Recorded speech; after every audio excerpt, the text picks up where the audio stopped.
Hello dear friends, Aviraj world school के YouTube channel पे आपका स्वागत है। और आज हम पढ़ेंगे एक सिंगल सरफेस से लाइट का रिफ्लेक्शन कैसे होता है। 10th क्लास के लास्ट लेक्चर में मैं आपको ऑप्टिक्स पढ़ा रहा था और हम बात कर रहे थे रिफ्लेक्शन ऑफ लाइट की। तो थोड़ा सा हम पीछे का रिवाइज करते हैं कि लाइट किसी सरफेस से जब टकराती है और टकराने के बाद उसी मीडियम में वापस लौट जाती है, उस फिनोमिना को हम लोग क्या बोलते हैं? लाइट का रिफ्लेक्शन का प्रोसेस बोलते हैं। That is the phenomena of reflection of light. तो आज हमें क्या करना है, एक सिंगल सरफेस के ऊपर लाइट का क्या करना है, रिफ्लेक्शन करके दिखाना है। और रिफ्लेक्शन के रूल्स के अंदर, लॉज के अंदर हम बोलते थे क्या कि इंसिडेंट एंगल और रिफ्लेक्टेड एंगल हमेशा इक्वल होते हैं। और दूसरा हम बोलते थे कि इंसिडेंट एंगल रे आपकी रिफ्लेक्टेड रे और आपका प्लेन जो होता है वो क्या करेंगे, एक ही प्लेन के अंदर लाई करेंगे। नॉर्मल, आपकी इंसिडेंट रे और आपकी रिफ्लेक्टेड रे तीनों क्या करती हैं, सिंगल प्लेन के अंदर लाई करती हैं। तो आज हमें क्या करना है, लाइट का रिफ्लेक्शन करके दिखाना है एक सिंगल सरफेस से। और एक से ज्यादा सरफेसेस हो तो किस तरीके से लाइट रिफ्लेक्ट होती है, एंड किसी सिंगल प्लेन मिरर के ऊपर टकरा करके कोई ऑब्जेक्ट की इमेज कैसी प्रोड्यूस हो सकती है। इन कुछ बेसिक कांसेप्ट्स के ऊपर हम बात करेंगे। तो हम बात कर रहे हैं कि लाइट के प्लेन सरफेस के ऊपर रिफ्लेक्शन होगा तो एक्चुअली में क्या होगा, देखिएगा। सपोज करो कि आपके पास एक रिफ्लेक्टिंग सरफेस है ए बी, मैं उसको नाम देता हूं। सपोज करो प्यारे बच्चों कि ये इस सरफेस का क्या है, नॉर्मल है। Very good. अब क्या हुआ, इसके ऊपर लाइट इंसिडेंट करती है एक सोर्स से आकर के, ये कहलाया इंसिडेंट एंगल और ये हमारी क्या है, इंसिडेंट रे। अब लाइट का रिफ्लेक्शन हुआ तो लाइट क्या करती है, उसी मीडियम में वापस से रिफ्लेक्ट हो जाती है। और नॉर्मल और रिफ्लेक्टेड रे के बीच के एंगल को आप लोग क्या बोल के चलते हो, रिफ्लेक्टेड एंगल बोल के चलते हो। तो इस डायग्राम के अंदर आई इंसिडेंट एंगल है, आर क्या है बेटा, हमारा रिफ्लेक्टेड एंगल है। और रिफ्लेक्शन के रूल्स के अकॉर्डिंग इंसिडेंट एंगल हमेशा इक्वल होता है किसके, रिफ्लेक्टेड एंगल के। देखिएगा, अगर सोच के देखो कि ये प्लेन सरफेस नहीं होती, ए बी सरफेस अगर नहीं होती, तो मैंने लाइट की कुछ बेसिक प्रॉपर्टीज बताई थी कि 10th क्लास के अंदर लाइट को हम क्या पढ़ेंगे, हम बोलते हैं कि लाइट ऑलवेज क्या करती है, स्ट्रेट लाइन में चलती है। तो प्यारे बच्चों, अगर ये ए बी सरफेस नहीं होती तो आपकी ये जो लाइट थी ये क्या करती, बिल्कुल स्ट्रेट जाती। Very good. बट सरफेस तो आई ना, तो इस सरफेस के कारण लाइट क्या कर गई, नीचे की तरफ बेंड कर गई। तो एक्चुअली में वो कितने एंगल के ऊपर बेंड हुई, उस एंगल को बोलते हैं एंगल ऑफ डेविएशन। यहां मैंने एक एंगल बनाया, दैट एंगल इज डेल, और इस डेल एंगल को क्या बोलोगे, एंगल ऑफ डेविएशन। तो सिचुएशन ये आती है कि अगर लाइट एक सिंगल सरफेस से एक प्लेन मिरर पे या कोई रिफ्लेक्टिंग सरफेस है उसके ऊपर लाइट का रिफ्लेक्शन होता है तो कितने एंगल पे डेविएट करेगी। तो डियर स्टूडेंट्स, अगर हम इस डायग्राम की बात करें तो इस डायग्राम के अंदर आपका इंसिडेंट एंगल आई, आपका रिफ्लेक्टेड एंगल आर और आपका ये angle, angle of deviation del, तीनों का सम किसके इक्वल हुआ, 180 डिग्री के। Very good. आपने बोला कि इंसिडेंट एंगल और रिफ्लेक्टेड एंगल क्या है, आपस में इक्वल हैं, तो आप r को भी रिप्लेस करके क्या लिख सकते हो, i।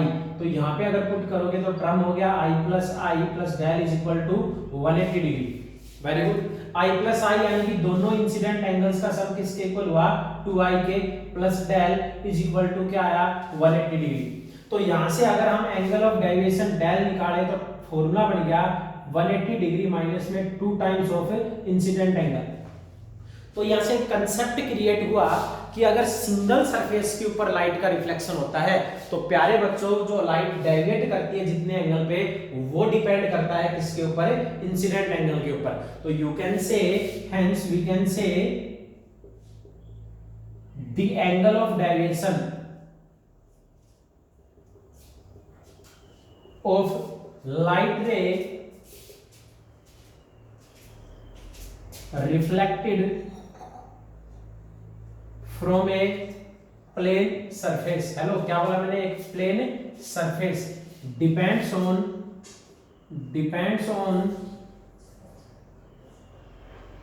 Angle of incident. जितना एंगल चेंज होगा, सिंपल सी सिचुएशन है, उतने एंगल ऑफ डेविएशन में चेंज आ गया। एग्जांपल लेते हैं, जैसे कि सपोज करो मैं बोल के चलूं कि लाइट इंसिडेंट कर रही है 30 डिग्री के एंगल पे। अब कितने एंगल के ऊपर वो बेंड होगी, वो एंगल हमें निकालना है। तो आप लोग यहाँ पे सोल्व करके दिखाते हैं। Del is equal to 180 degree minus में 2, एंगल ऑफ इंसिडेंट आपने कितना बोला 30 डिग्री, यहाँ पे पुट कीजिएगा तो 180 माइनस 60 कितना बचा 120 डिग्री, एंगल ऑफ डेविएशन की वैल्यू कितना आया 120 डिग्री आया। चेंज करते हैं इसको, सपोज करो हमारा इंसिडेंट एंगल है 60 डिग्री, लाइट एक सरफेस पे 60 डिग्री के ऊपर क्या कर रही है इंसिडेंट कर रही है। प्यारे बच्चों फिर से पुट करते हैं, अब एंगल ऑफ डेविएशन क्या होगा, आप लोग पुट करोगे 180 डिग्री माइनस में 2i, i का वैल्यू हमने बोला कि कितना है 60 डिग्री।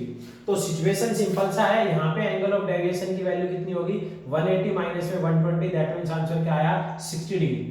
तो कंसेप्ट क्रिएट हुआ कि जैसे ही इंसिडेंट एंगल बढ़ता है एंगल ऑफ डेविएशन की वैल्यू क्या होती है घट जाती है। तो एक सिंगल सरफेस के ऊपर होने वाला लाइट का रिफ्लेक्शन किस पे डिपेंड करेगा, लाइट का रिफ्लेक्शन डिपेंड करेगा इंसिडेंट एंगल पे। लाइट कितने एंगल के ऊपर बेंड करती है, डेविएट करती है, ये डिपेंड करता है किसके ऊपर है, इंसिडेंट एंगल के ऊपर। तो आपने यहाँ इस एग्जांपल के अंदर देखा भी, एंगल अगर इंसिडेंट बढ़ रहा है 30 से 60 गया तो एंगल ऑफ डेविएशन 120 से घट करके कितना रह गया 60 डिग्री रह गया। तो इंसिडेंट एंगल के बढ़ने से क्या होता है, एंगल ऑफ डेविएशन घटता है। तो आप इसको नोट कीजिएगा, बहुत ही अच्छा कंसेप्ट है कि सिंगल सरफेस से लाइट का रिफ्लेक्शन होगा तो लाइट का डेविएशन किस एंगल पे डिपेंड करता है। तो इसको अच्छे से नोट कीजिएगा। अगर आपने नोट कर लिया तो चलो आगे बढ़ते हैं, साफ करते हैं इसको। तो ये तो बात हुई सिंगल सरफेस पे लाइट अगर रिफ्लेक्ट करे तो क्या हो। अब बात करते हैं कि सिंगल की बजाय क्या हो, टू सरफेसेस हो। कितनी सरफेस हो, टू। आपने बोला कि सिंगल सरफेस से अगर लाइट रिफ्लेक्ट करेगी तो डेविएशन एंगल डिपेंड करेगा इंसिडेंट एंगल पे। अब दो सरफेसेस से लाइट का रिफ्लेक्शन करके देखते हैं, बहुत ही अच्छा कंसेप्ट है, काफी इंटरेस्टिंग आएगा। देखिए सिचुएशन है reflection of light from two reflecting surfaces। आपके पास क्या है प्यारे बच्चों, दो रिफ्लेक्टिंग सरफेस है, एक की बजाय कितनी है दो। उन दोनों के ऊपर लाइट कैसे डेविएट करेगी ये अपने को समझ के चलना है। फॉर एग्जांपल मैं एक डायग्राम प्लॉट करता हूं। ये हमारे पास एक रिफ्लेक्टिंग सरफेस है AB, ओके जी। दूसरी रिफ्लेक्टिंग सरफेस है वो इसके साथ कुछ एंगल ट्रेस किए हुए है, AC में उसको नाम देता हूं। और सपोज करो प्यारे बच्चों ये एंगल कितना है थीटा। दो प्लेन सरफेसेस एक दूसरे के साथ थीटा एंगल ट्रेस किए हुए हैं। Very good. हुआ क्या कि इस AB सरफेस का यहाँ पे डियर स्टूडेंट्स एक नॉर्मल था, आप कंसीडर कर सकते हैं, और एक लाइट है यहाँ पे आकर के क्या करती है इंसिडेंट करती है। वेरी गुड, ये इंसिडेंट कर गई, एक लाइट है ऐसे आई और यहाँ पे क्या करती है इंसिडेंट करती है। आई एम सॉरी, फिर से रिपीट करते हैं। ये एंगल है सपोज करो हमारा इंसिडेंट एंगल और that is denoted by I1। इसको हमने किससे डिनोट किया है I1 से। अब लाइट का यहाँ पे रिफ्लेक्शन होगा तो ये जितने एंगल पे इंसिडेंट करती है उतने एंगल पे क्या होगा रिफ्लेक्ट कर जाए। ये ऐसे चली गई और इस एंगल को मैं नाम देता हूं क्या R1। अब रिफ्लेक्शन के रूल्स में आप लोग पढ़ते हो कि इंसिडेंट एंगल और आपका रिफ्लेक्टेड एंगल आपस में क्या होते हैं इक्वल होते हैं, यानी कि इस M पॉइंट के ऊपर I1 और R1 आपस में क्या होंगे इक्वल होंगे। Very good. अगर ये दूसरी सरफेस है तो इसका भी कोई नॉर्मल होगा, नॉर्मल यानी कि वो लाइन जो इसके ऊपर क्या हो परपेंडिकुलर हो। Very good. देखते हैं आगे क्या सिचुएशन ड्रॉ होती है। ये सपोज करो अब लाइट इस पे जाकर के इंसिडेंट करती है तो ये हमारा इंसिडेंट एंगल है क्या I2। अब लाइट ने यहाँ पे भी रिफ्लेक्शन करना है। अब लाइट रिफ्लेक्ट होकर के सपोज करो इधर चली गई तो जितने एंगल पे ये इंसिडेंट करती है यहाँ पे ये क्या आया R2 हमारा रिफ्लेक्टेड एंगल आया। तो N पॉइंट के ऊपर अगर मैं बात करूं एट M पॉइंट, M कौन सा बेटा AB सरफेस पे, यानी कि ये पॉइंट यहाँ पे I1 और R1 क्या है इक्वल। अब मैं बात कर रहा हूं एट पॉइंट N दूसरी सरफेस पे जो पॉइंट है वहां पे आपका इंसिडेंट एंगल I2 और रिफ्लेक्टेड एंगल R2 भी आपस में क्या है इक्वल है। ये मैं नहीं बोल रहा, ये कौन बोल रहा है, ये बोल रहा है आपका रिफ्लेक्शन के लॉज। ओके जी, सोल्व करते हैं। देखिए अगर मैं आपको बोलूं एक सरफेस ने लाइगेशन किया एट सरफेस AB सरफेस के ऊपर लाइट डेविएट करती है कितने एंगल पे, तो डेविएशन का फॉर्मूला हो जाएगा 180 डिग्री माइनस में 2I1। एम आई राइट, सही लिखा ना मैंने। अगर आपका एंगल ऑफ डेविएशन निकालने का फॉर्मूला था 180 माइनस में 2I, I होता था इंसिडेंट एंगल, तो यहाँ पे फर्स्ट डेविएशन कितना हुआ 180 माइनस में 2i1। चलिए आगे चलते हैं। अब दूसरी सरफेस हमारी क्या है, सरफेस है AC। अगर हम AC सरफेस के ऊपर बात करें तो लाइट फिर से डेविएट होकर के गई है, फिर से उसका रिफ्लेक्शन हुआ है इस पॉइंट पे। तो यहाँ पे एंगल ऑफ डेविएशन आ जाएगा del 2 और फॉर्मूला होगा 180 डिग्री माइनस में 2 वहां का इंसिडेंट एंगल I2। क्यों, सही लिखा ना। तो ऐसे करके हमारे पास दोनों सरफेसेस पे जो टोटल डेविएशन हुआ उसके दो अलग अलग फॉर्मूले बन गए। यहाँ का इंसिडेंट एंगल क्या था I1, यहाँ का इंसिडेंट एंगल क्या था I2। तो उसका फॉर्मूला पिछले कंसेप्ट में हमने सोल्व किया, del is equal to 180 minus में 2i। तो I की जगह यहाँ आ गया I1, दूसरी सरफेस ने कितना रिफ्लेक्शन किया उसकी जगह इंसिडेंट एंगल आ गया यहाँ का कितना I2। चलिए टोटल डेविएशन की बात करें कि टोटल लाइट कितना डेविएट हुई है, तो टोटल डेविएशन हुआ होगा बेटा दोनों का सम, यानी कि del is equal to del 1 plus में del 2। आइए सोल्व करते हैं।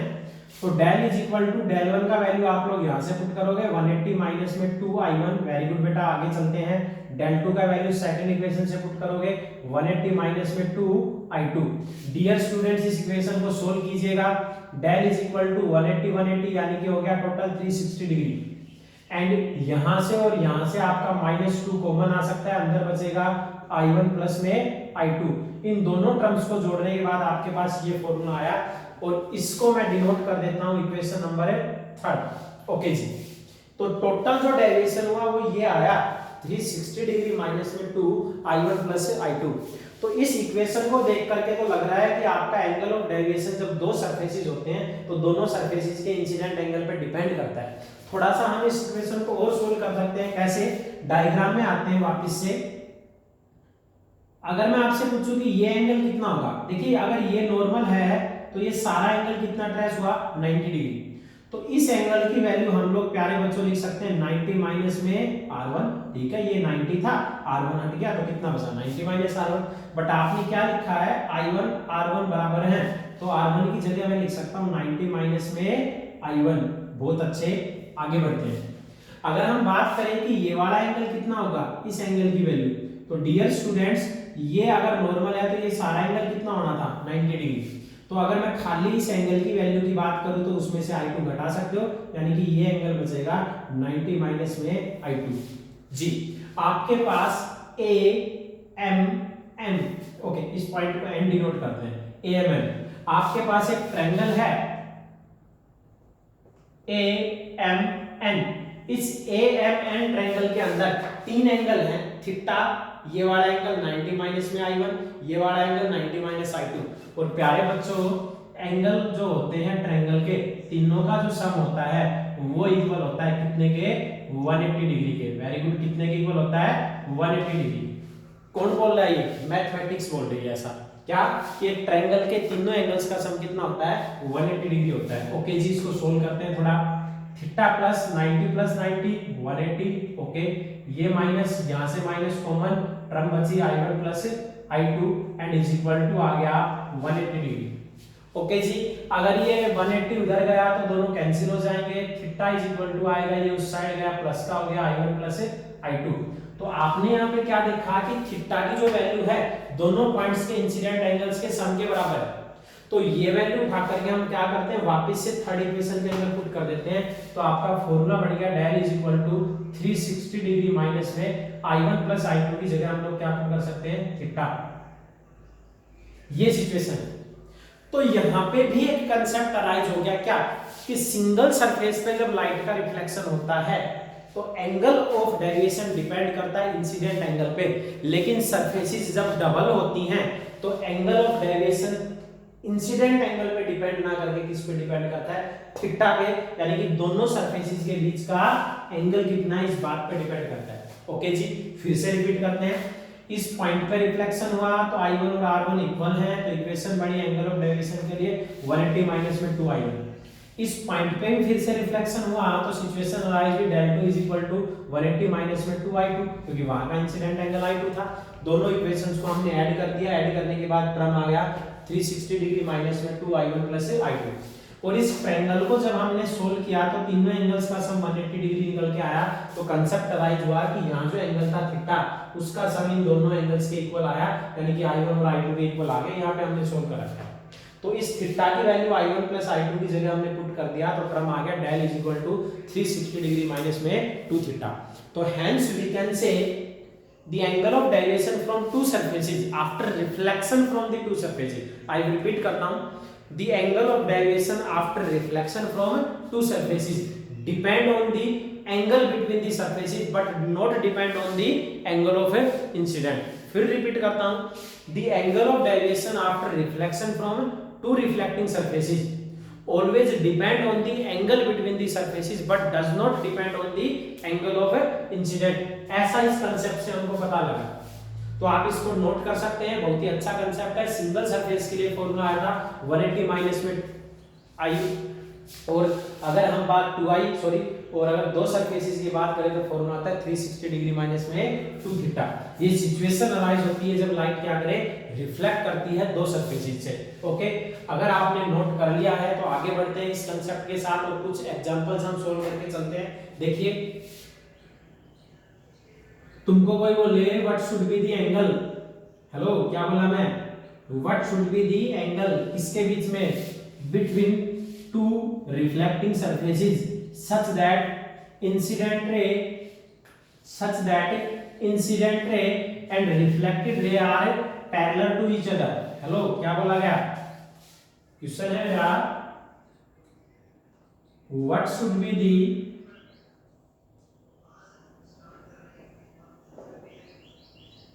angle between two reflecting surfaces कब, such that या so that incident ray and reflected ray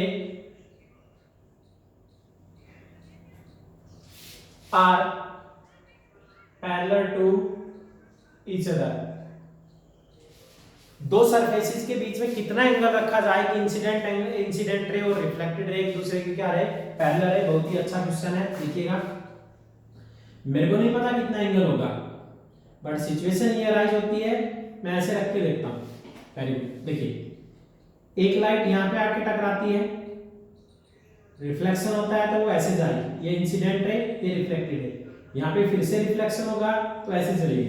क्या आप इसको पैरेलल बोल सकते हैं, no, are anti parallel to each other. Very good, अच्छा जाना, anti parallel to each other ऐसे बोल सकते हैं जी। तो एंटी पैरेलल का मतलब एक ऐसे आ रही है, दो उसी के पैरेलल है बट डायरेक्शन में क्या होगी, अपोजिट होगी। कितना एंगल होना चाहिए, तो देखने में पता लग रहा है कि ये एंगल होना चाहिए आपका 90 डिग्री, बट ये 90 डिग्री क्यों हो, ऐसा हमें प्रूव करना है। देखिए सरफेसेस कितनी है, दो, एक दो सरफेसेस है तो इनका डेविएशन डिपेंड करता है 360 डिग्री माइनस में 2 थीटा जी। अगर मैं बात करूं ये लाइन एंटी पैरेलल है, एक ऐसे आई दूसरी ऐसे गई, तो एंटी पैरेलल अगर ये लाइंस होंगी, ये इंसिडेंट रे ये रिफ्लेक्टिव रे अगर एंटी पैरेलल है तो डेल की वैल्यू निकल के आनी चाहिए कितनी, 180 डिग्री। एक ऐसे दूसरी ऐसे, तो कितना एंगल ट्रेस हुआ दोनों में, 180 डिग्री। ये एंगल उठा करके आप यहां पुट कर दो, तो डेल की जगह पुट किया 180 degree is equal to 360 minus में 2 थीटा। तो 2 थीटा इज इक्वल टू आएगा 360 डिग्री माइनस में 180 डिग्री, यानी कि 2 थीटा का वैल्यू कितना आया 180 डिग्री एंड थीटा का वैल्यू कितना आ गया 90 डिग्री। तो एक इंसिडेंट रे खुद के ही एंटी पैरेलल कब रहेगी, जब वो जिस सरफेस से, जिन दो सरफेस से वो रिफ्लेक्ट होकर के आई है उनके बीच का एंगल कितना रहे, 90 डिग्री। ऐसा हमने प्रूव किया, ऐसा हमने क्या किया, प्रूव किया। चलिए आगे बढ़ते हैं। ओके, अलग भी हो सकता है ये एंगल, बिल्कुल हो सकता है ऐसे, कैसे,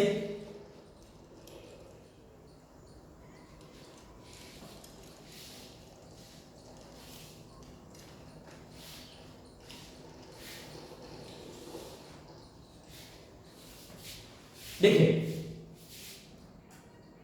मेरा क्वेश्चन है,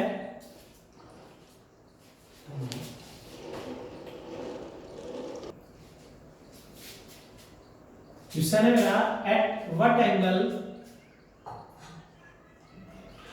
ए plane surface should be rotate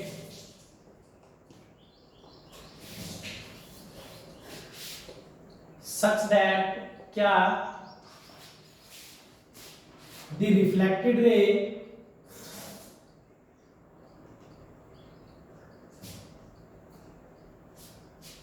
goes along